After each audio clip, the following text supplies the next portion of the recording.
Welcome to Stokes County Boys. This is the podcast in which two friends discuss the place and things that made them who they are and who they are not. My name is Philip. I'm joined here as always by my good friend Patrick. How you doing, man? Hello, hello. Living the dream, living the dream. As always, as always. Now, this is going to be a fun episode for us because I think it's something that we are never, we're never lacking in things to talk about here. We're going to be talking about professional wrestling today. As Stokes County Boys, we grew up on it. Wouldn't you say that, Patrick? Is that accurate? Absolutely. Yeah, so this is just kind of a general topic. We're just going to go off the dome here. This is something I think we could talk about forever if we needed to. So today's just a general discussion. I think we'll most likely have future episodes with some of our other friends about specific things, but today's just our general pro wrestling episode. What do you think about that, Patrick? Hey, sounds good to me. All right. And before we get into that, we got to see what's going on in Stokes County these days. Now, this is from, and I'll link to it in the show notes, but this is from the Stokes News, which is the source for anything going on in Stokes County. And I sent that over to you, Patrick. Do you have it now? Yes, I do. All right. So this one, this is an article from June 17th, 2020, and it's by Neil Caldwell. Before we started recording, I mentioned to Patrick, I felt like I read more articles from him, and then I realized it's a pretty small staff, so he writes most of the articles as long as it's not sports. So, hey, I think we should see if he'll come on the show, or at least talk to us for a little bit, maybe. Yeah, that'd be great. Yeah, well, it won't hurt to ask. So, Neil Caldwell, we hope you'll, once I reach out to you, you'll get back to us and maybe talk to us a little bit about covering the news in Stokes County and what's going on in there in general, because it seems that we've been away from there for about a decade and a half, and so despite growing up there, we may want to see what's going on there in 2020. But here's a little bit. This article, it's titled "Crowd Reenacts Famous 1968 March." Now, this didn't take place in our hometown. It took place in Walnut Cove, which is one of the. I feel like there's like three main towns in Stokes County. Would you say that?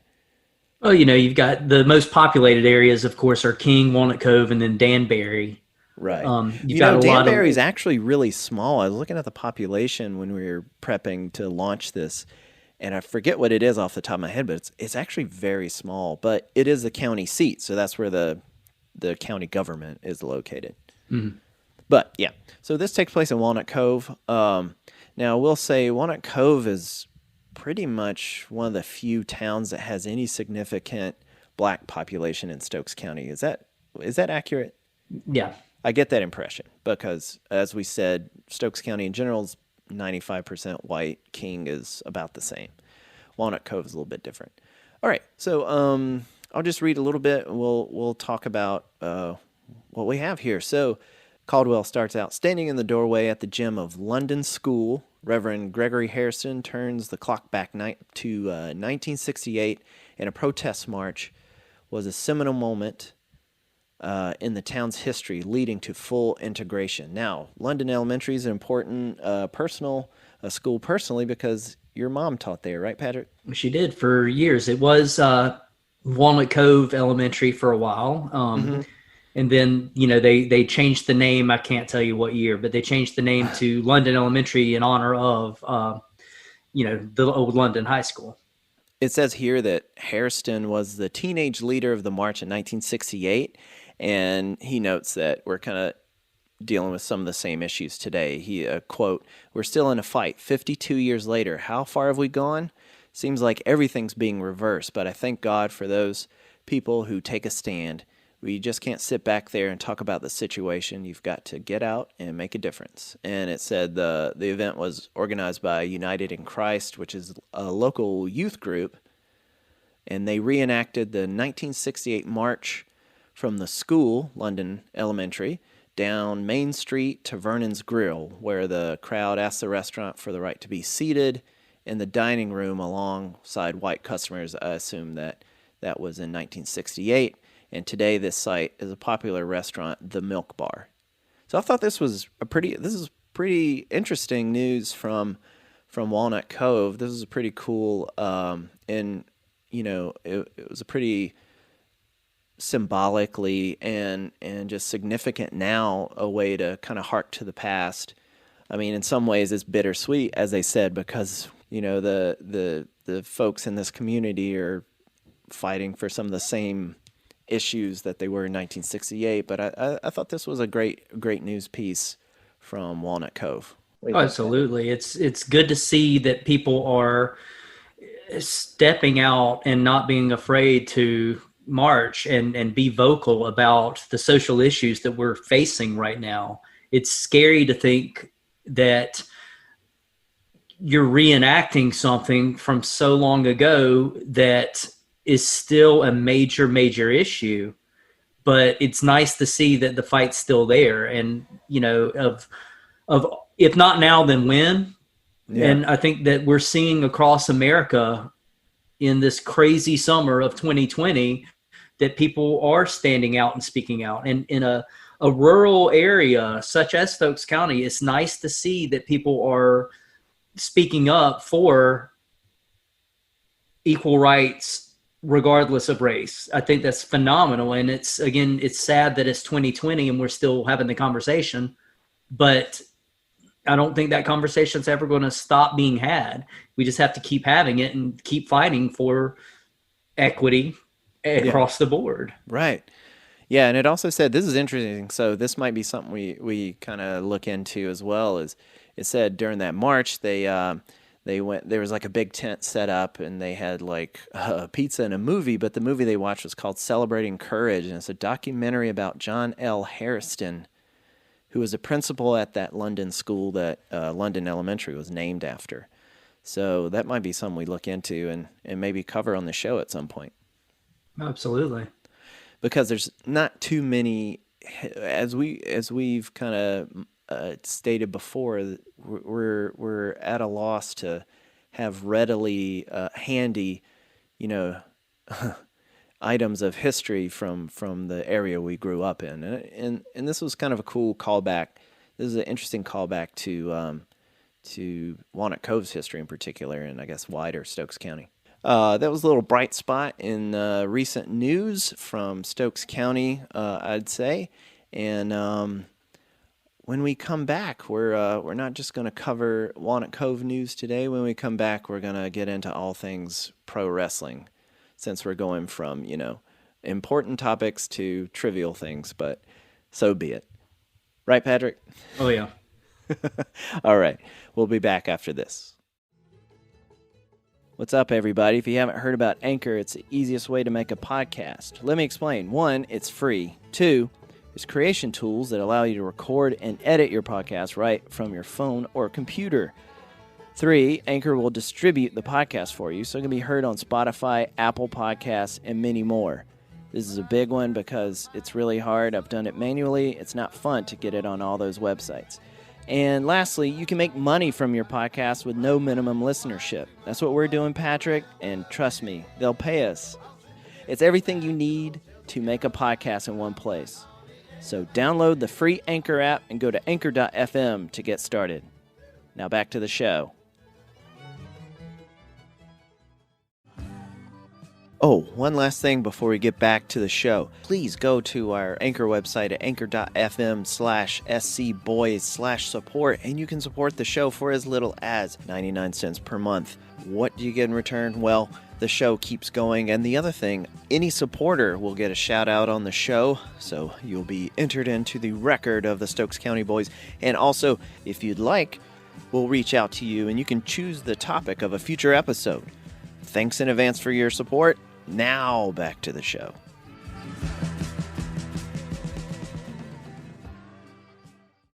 Chavo meant the most to me. Look high, it's my last hope. Chavo Guerrero,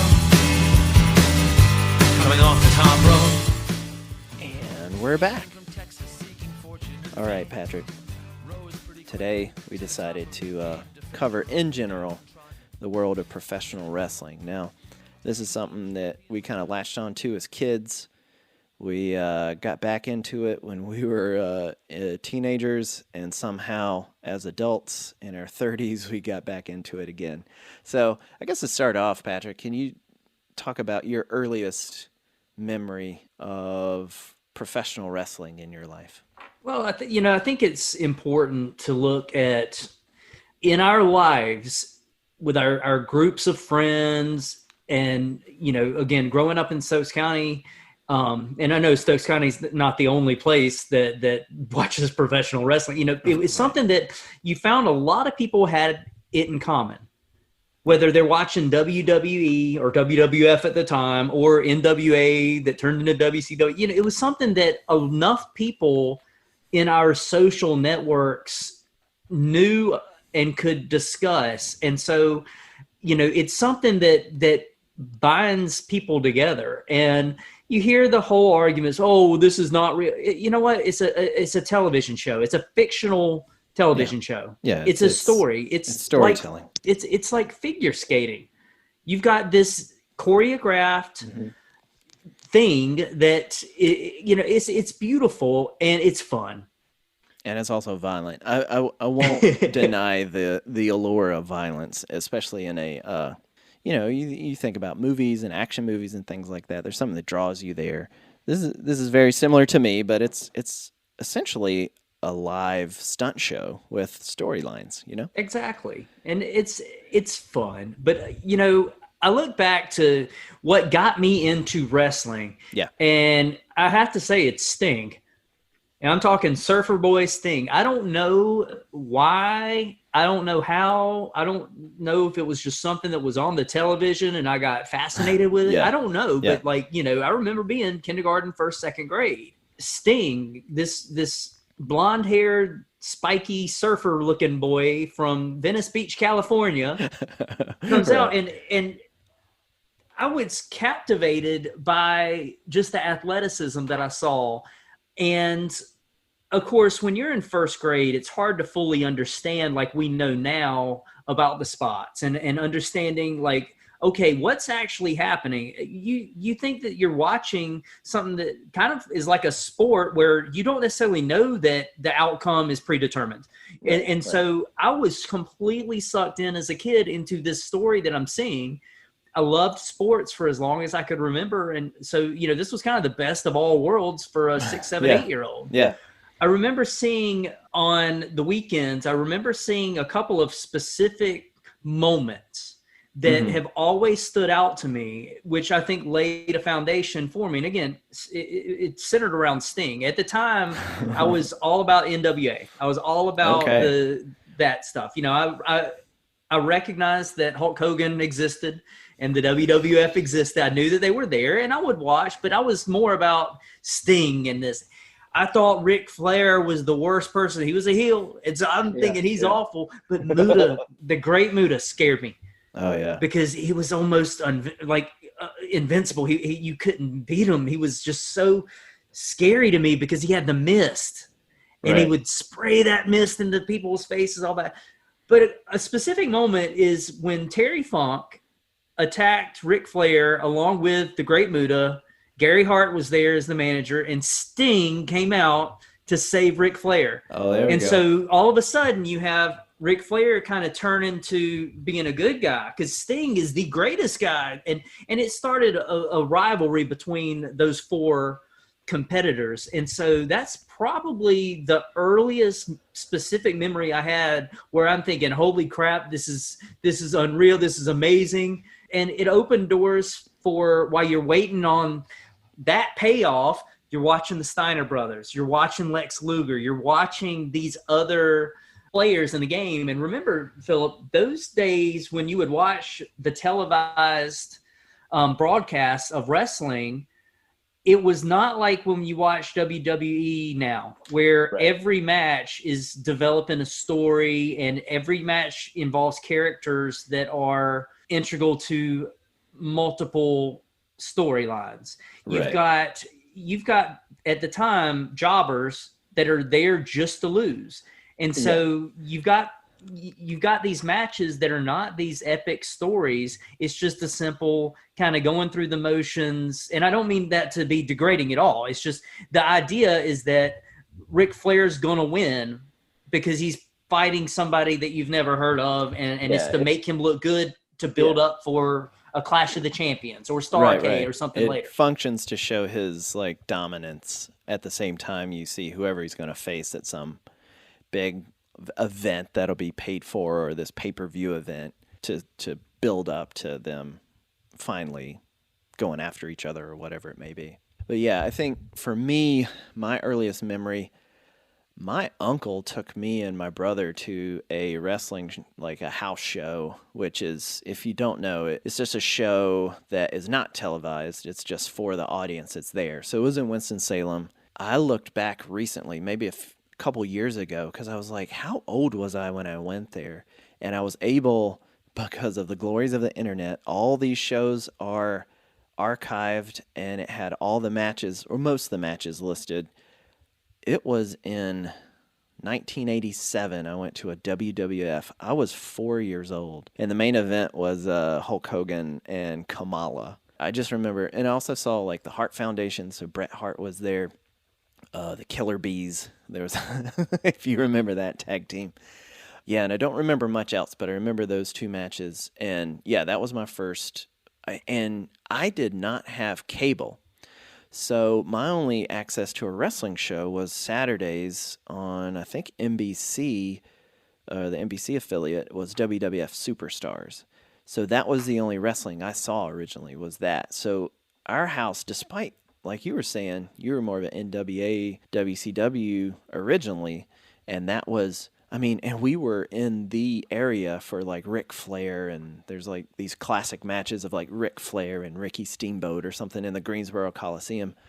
I only knew of like WWF originally, and it was just because we didn't have cable, so I couldn't watch like NWA on TBS or whatever it came on, and so we would just watch. Me and my brother would just watch WWF All Stars. So while you were like the Sting guy, I was the prototypical like little kid like rooting for Hulk, you know, the little Hulkamaniac. So that's kind of my first impression of, and I think that with storyline, it was probably the first one I remembered was Hogan Macho Man feud when the Mega Powers collided. So WrestleMania 4-ish? 5. Okay. Yeah, well, I guess it started in 4 and culminated in 5, and that's when they would actually. That was the tournament. Yeah, where Macho Man, with the help of Hogan, won the title. Exactly. Yeah. Yeah. And these storylines are so ingrained in me, and it's like that build-up was a year. Nowadays, they wouldn't last that long, a build-up like that. But they didn't have as many shows and whatnot. But, it was kind of a different field. Mm-hmm. But it's pretty awesome to think that they were starting the main event of WrestleMania 5 as soon as the main event of WrestleMania 4 ended. Yeah. Which, coincidentally enough, both took place at Trump's Atlantic City casino. And you can actually see him in the front row of, I forget which one it is, maybe both of them, but you see him on camera the whole show. But anyways. Well, he is in the WWE Hall of Fame. Yes, he's the only president to receive a Stone Cold Stunner. So for now. Yes, for now. I'm hoping Joe Biden. I want to see Joe Biden get like an F5 from Brock Lesnar or something. Oh, we're not going down the Brock Lesnar path today. No, but so what's fascinating to me is like I got really into it then, so I was a big wrestling fan. So I was probably really like 6, 7, 8, 9 years old was my first kind of period of really loving it, getting toys, watching it, begging my parents to do like. I never really watched pay-per-views, but we would rent the videotapes because we didn't have cable for a while, so I never was able to do pay-per-view. I remember when we moved to a house, we got a satellite dish, and I remember one time my parents let us get like a SummerSlam, and it might have been in the early 90s, I think. I know Ultimate Warrior was on that, and that was probably like one of the more exciting days of my life. I couldn't tell you which one it was, but it was probably SummerSlam. Well, it had been, I think it was 92. I think it was maybe SummerSlam 90 or 91. because that's when we moved into that house. So it was one of those, and I can't remember which one, but Yeah, SummerSlam 90 is when Hogan was feuding with Earthquake. yes, this was the one it was. So, yes, so it was indeed SummerSlam 1990 because I remember distinctly the main event, Ultimate Warrior and Rick Rude in a cage match. Mm-hmm. And Ultimate Warrior's trying to pull Rick Rude out, and he pulled his tights down. You could see his butt for a minute. And Yep. I thought that was the most scandalous, craziest thing I'd ever seen in my life on TV. So that was one of the highlights of my life was SummerSlam 1990, actually getting to watch it on pay-per-view for the first time I ever seen pay-per-view. Do you remember your first pay-per-view match? Yeah, I do. It was WrestleMania 7. Oh, wow. Yeah, that was a great one. And it's interesting too. You know, we're talking about, you know, the late 80s, early 90s, even mid 90s, where it wasn't like you had the WWE network or you could on demand click a few buttons on a remote and get it. If you wanted a pay-per-view, you had to go to the cable company, pay for the little box, and then you turned it in the next day. So it was a little bit more effort than it is now. You know, WrestleMania 7 was the one for me that was my first pay-per-view that we actually bought and all that. It's interesting with, you know, storylines and all this stuff because WWF was all about keeping characters in character always. And you look at these storylines from years past, and it's always interesting to me how much they play up certain things just to get the crowd behind something.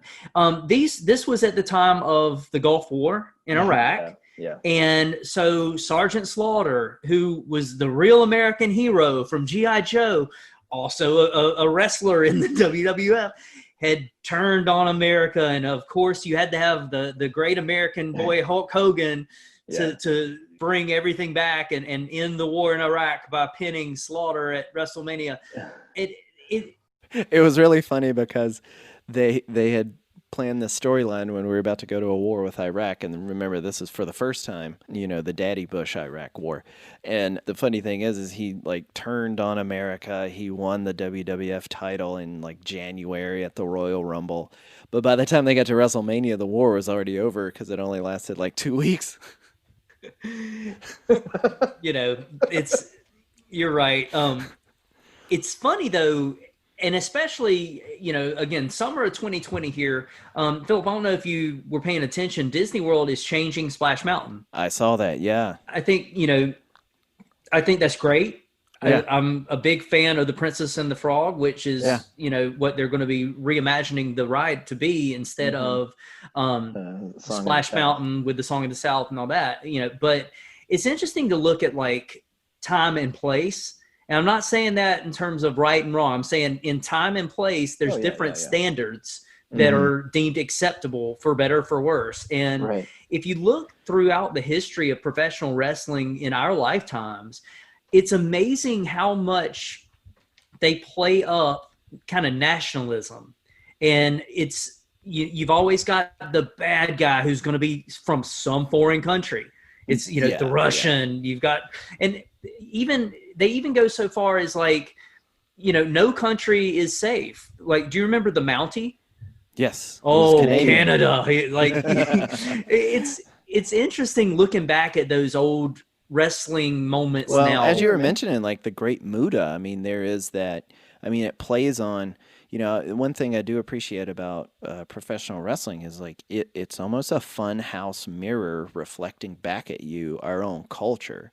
So, you know, you're saying like, well, the Great Muta in some way could be considered kind of this Orientalist, kind of racist imagining of a Japanese man. And it's like, yeah, you're right, because they are reflecting people's inherent like racism and their fears of a foreign person who they think can like spit green spit onto somebody and poison them and blind them with that to win a match.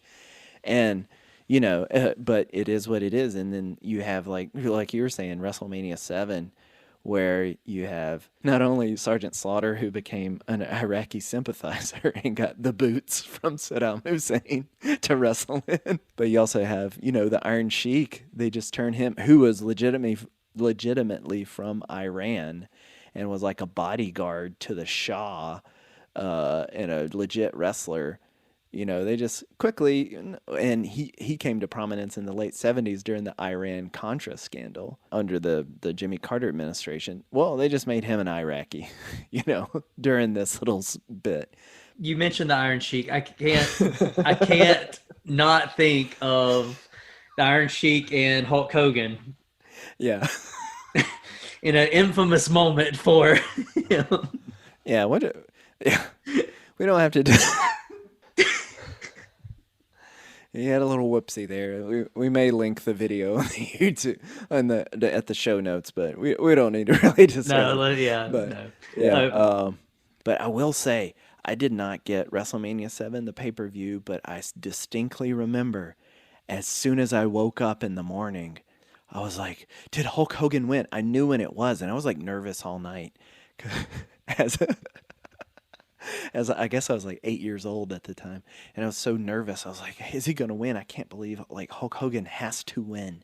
And I remember waking up in the morning and just like, "Oh God, what happened?" And we used to listen to like talk radio in the morning while we were eating breakfast, and they happened to mention WrestleMania was last night. Hulk Hogan won and I was like so relieved. I was just like, "Yes, yes." But the best match out of WrestleMania 7 is that Ultimate Warrior Macho Man match, which was amazing. Oh, it was. I think Macho Man carried him. Most definitely. It's interesting now looking back on some of these matches, and in the moment you get one experience, but then when you rewatch and you can analyze a little bit more, you realize in certain cases that some of these wrestlers were not really that great. Technically speaking, the Macho Man was phenomenal, and you see that in WrestleMania 3 with Ricky the Dragon Steamboat. Mm-hmm. And speaking of Steamboat, he had some epic battles with Ric Flair that I didn't appreciate at the time as much as I do now. Well, as a kid, you're not going to be able to appreciate like a hour-long time limit draw or whatever it is. But yeah, you're totally right, because if you watch WrestleMania 7 now, I think aside from the Macho Man Ultimate Warrior match, about the only way to appreciate it is from a nostalgic point of view, because there's like 15 matches. It's just bloated. Some of these the tag team title match, I think Demolition may have been in it. They either lose or win within a matter of minutes. It's just a big old mess. It's just Well, so Philip, let me pick your brain on this. So last several years I've gone to the Royal Rumble. We're talking about our childhood in person. Talking about now, last several years I've gone to the Royal Rumble, and I think that with the men's Royal Rumble and the women's Royal Rumble, you're guaranteed two great matches by the way that the Royal Rumble's set up. And I think that it's a lot of fun now to see all of those superstars, because it's not like Money in the Bank where you're going to have some people that are going to have to sit on the bench for this one because they just can't fit things in. Yeah. A bucket list item of mine is I want to see a WrestleMania. Yeah. I've never been in. This is one. I just will note this is one of the another just tragedy of this whole COVID experience was your hopes for WrestleMania. Can you elaborate on that? I really want to go to WrestleMania, and it was to be held in Tampa this year. Mm-hmm. A plane ticket to Tampa from Raleigh-Durham is not expensive at all. It was doable. Yeah. I got some good tickets. I used hotel points, so I was going to be staying basically for free. And I splurged and got some pretty good seats for WrestleMania. And then when COVID hit, I got my money back, but I would much rather have gone because they ended up having WrestleMania without an audience. Yeah. And so, it was really deflating, as a lot of the living in this time right now in 2020 has been. Mm-hmm. But they did split WrestleMania into 2 nights this year. It wasn't originally going to be like that until they realized, we're going to have to do it without an audience. So we're going to make it too big for one night. Right. I think it was a way for them to test for the future doing it over 2 nights anyways. Well, how do you feel about that? How do do you think, because those old WrestleManias, like you said, the matches were shorter, but you still got to see all these wrestlers that had worked their tails off all year that kind of deserve that moment. Would you rather see it split? Yeah, that's a good question. I think the way it is now, the way they try to get everybody on the show and have all these matches, like not counting this year, but say 2018, 2019, they've been 6-7 hour shows, and it's way too long. And like, I love WrestleMania despite the card, like whatever it is. And I think those, I mean, for example, WrestleMania 35, which was last year, the main event, it was a really big main event because it was the first time you had women in the main event. Mm-hmm. And by the time you get to that, we were watching it at your house. I had gone home before the end of that match because I had like work the next day, and I was like, didn't want to be out all night. It was like, I mean, I got to your house at like 6 p.m. when it started, and it was near midnight when that main event started. So it was like 12:30 when the whole thing ended, and I think if based on the size of the roster now, based on the way they like to have everybody have their moment, or just at least have a match and get everybody out there, which I think they deserve. You're right. It makes sense to split it over 2 nights. I mean, if we look over at New Japan, they did their biggest show is in January, like right after New Year's typically. It's called Wrestle Kingdom, and their most recent Wrestle Kingdom was over 2 nights as well. And I think it might be the way going forward, especially to distinguish WrestleMania from all the other shows, because nowadays they have one every month. They're almost as long, and I think if WrestleMania is going to be bigger than all these other shows, split it over 2 nights. You've got people there that stay like you're planning to go there like Thursday and leave like Tuesday. So people are, there's a ton of people that come in. They can do it. I want to experience it and see how it is. One thing that I like about the Royal Rumble, and I've gone either with a friend or by myself. I've gone to 3 of the last 4 Rumbles. Yeah. And, you said it a minute ago. I remember the one in Phoenix in 2019. Mm-hmm. I was by myself, and I got to the stadium at 3 p.m. local time. And I got back at about midnight local time. Oh my God. And so, I mean, it was an epic event. It was great. I had a great time, but it really, really was long. And part of me, though, part of the thing, because, with the WWE, Royal Rumble is one of the big 4. WrestleMania, of course, is the number 1 flagship pay-per-view, if you will. I shouldn't, because, it's the Royal Rumble, I would guess, is the second in prominence, because it starts the road to WrestleMania. And so, the other 2 are SummerSlam and Survivor Series that are considered to be part of the big 4. Part of what, and again, this is where I'd like to try it with fans 2 nights, because part of the allure that I have at the Rumble, and I imagine that Mania would be the same and all that, is that you're going to experience more than just the event itself. You're going to experience the NXT takeover the night before. You're going to experience, the meet and greets or the different things and events that are happening. I mean, what's happening now with like WrestleMania, it's almost like the Super Bowl. But different from that, a lot of independent promotions will do shows around the days of WrestleMania. So that event, I mean, and that was actually one thing that was really damaging for some of these companies, was they rely on those shows during that WrestleMania weekend to make a lot of their money, either from the ticket prices, the merchandise sales, and all that. And they lost all that this year. But yeah, the WrestleMania has become this whole like week-long just celebration of wrestling, and not just for WWE, all these other promotions, smaller places, even some international promotions come in. So it's a really cool thing. And I mean, it's a multiple day event already. So, well, I wonder, and again, I don't have anything to base this on, which is why I'd like to see what it's like if they did this with, with a crowd. it's frustrating when I see that they're trying to sell me a shirt after, this was, I wasn't there. I wasn't there. Like, yeah, that was pretty insulting. Yeah. I mean, yeah. But, I had planned to go They should have given you that shirt. They really should have. But, I had planned to go to TakeOver, which was on Saturday. I was going to go to Mania, which was Sunday. And then the Monday Night Raw and then Tuesday SmackDown. I was planning to go to both of them. Oh, wow. Okay. And, I think because each of those events is different, because it's not, just an extension of the same thing. It's all part of the experience. I wonder if having all of that and then throwing another day of WrestleMania in there would be overdoing it. And I don't know. Yeah. And it's you think, well, what's the difference between 5 days compared to 4? You're already going to 4 things. But the 4 things, Triple H has done an amazing job with NXT. And I know it's not just him, but he is kind of the leader.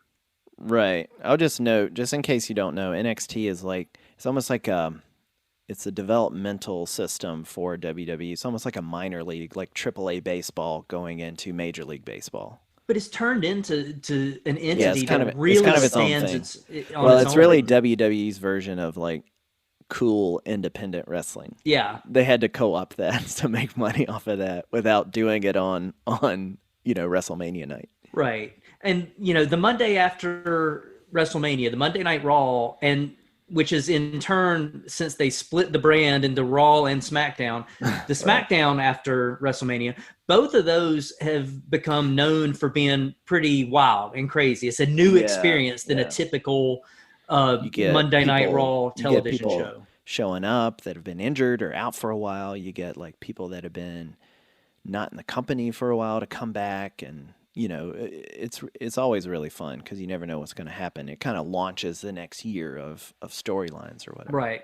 Just can't help but wonder if they did split Mania into 2, if it would just be pushing it over to the top. Yeah, well, they do that, like you were saying, they have that thing where they have Saturday NXT, Sunday, and then, stuff on Monday and Tuesday.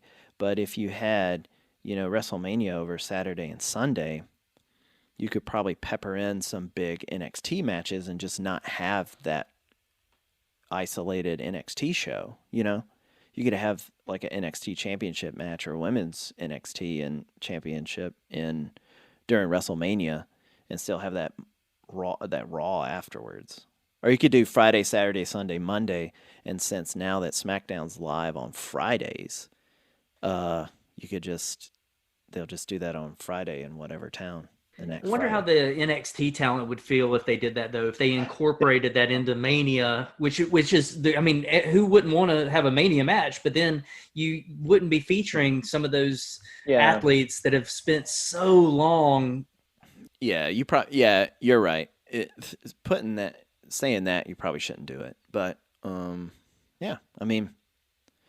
you could do it and just not have the SmackDown on that Tuesday. It would just be Friday NXT, Saturday and Sunday. You got WrestleMania, and still 4 days of shows.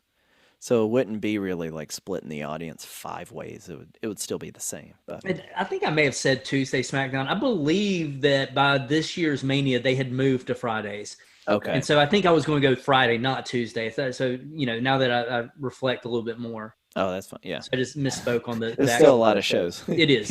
You're going to the show just on a different day. Yeah, but my point still is relevant in that you've got Friday, Saturday, Sunday, Monday, it's which is a lot. Either way, it's a lot. But think about it: if you have the Saturday and Sunday WrestleMania, and they're basically 3 hours each, versus you have all that stuff still. But you have a 7-hour WrestleMania is the way it was the past few years, and then a Monday. Either way, it's an insane amount of professional wrestling, but it's fun, especially if you're there live. It's the experience itself is phenomenal, and I'm hoping that I can make the Royal Rumble a yearly thing. We don't know what's going to happen with COVID and all this stuff, but I really like exploring the cities. I really like walking, around. Was in Houston this January. Again, Phoenix was 2019. San Antonio. San Antonio. Yep. That was my first Rumble, was actually San Antonio. And it's a fun experience. It's opening my eyes to new places that I haven't been, not just for wrestling, but, I went back to San Antonio. I had an airline voucher that I had to use. Yeah. And so I actually took a long weekend a year ago and hopped down to San Antonio just for a weekend trip by myself to hit up a couple places that I wanted to go, but I didn't get to go when I was down there. And so, it's a cool experience. It's a really fun atmosphere, a lot of energy in the air, but 7 hours in a stadium. I mean, that's like, it's a lot. That's like watching the Lord of the Rings back to back to back and almost finishing all 3 movies. I mean, it's especially if you count like getting there early, if you want to see it right when it starts, and having to wait to file out of there and transportation back to wherever you are. Yeah, it's kind of wild.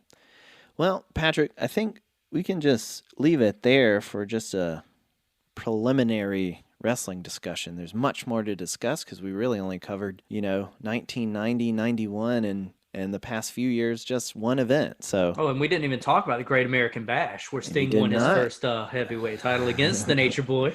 Didn't get into the late 90s, the resurgence, the NWO / Stone Cold Rock era. We didn't get into any of that. So there's still a lot of stuff to uncover there. We'll have some guests on, friends of ours that we can kind of bounce ideas off of and argue with, because I know our friend Zach is a big Triple H fan as a professional wrestler, which I like to give him gruff for. I think he's average and definitely did a lot better than he ever should have, but that's a different story for now, and I'm not going to get into it now. But Patrick, we had fun. I had a good time. We can always chit-chat about this very easily, and we hope you enjoyed it. And if you got any first memories of encounter with professional wrestling, TV or live or otherwise, be sure you can email us at stokescountyboys@gmail.com, or always let us know on Twitter at scboyspod, Instagram at Stokes County Boys, and just reach out to us to let us know what you're thinking about this, because the great thing about the multiplicity of storylines and the size of the rosters now, and now we have like All Elite Wrestling, which is I really enjoyed. Would love to do an episode on that. There's always a lot to talk about, right, Patrick? Absolutely. All right, so for my good friend Patrick, I'm Philip. We are the Stokes County Boys, and have a great one.